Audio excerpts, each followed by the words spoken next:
few seconds. That is hardly airtight.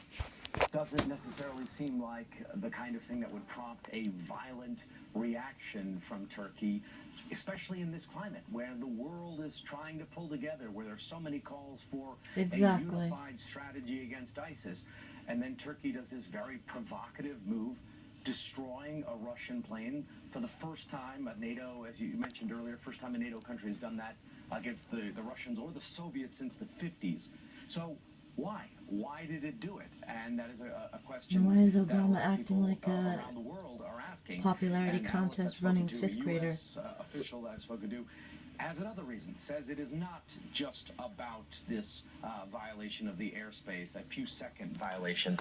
That this goes to a much deeper conflict between Turkey and Russia, and goes to deeper divisions within the strategy on Syria. And it basically goes to the targets. And I can tell you what it is if you want. Well, yeah, I mean, part of what I understand about this is that the Turks are really mad about we're mad about non-ISIS targets that Russia is hitting because we think that they're bombing the people who the United States has been trying to help. The Turks are mad at Russia because Russia has been bombing targets that include basically Turks in Syria who don't seem to be involved in one side or the other of the Assad fight. Is that right?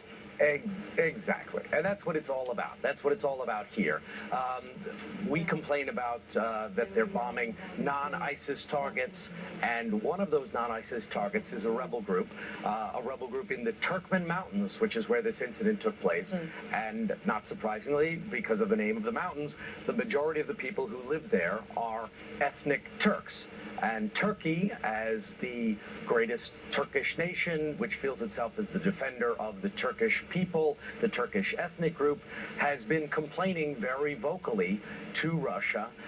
There was a protest in Istanbul, sort of a failed protest, but a protest nonetheless. The reason I say it was a failed protest, the protesters went to the wrong embassy and started throwing eggs at the wrong consulate. But that's another story for another night and is equally bizarre. But there have been protests here against the bombing of the Turkmen people there.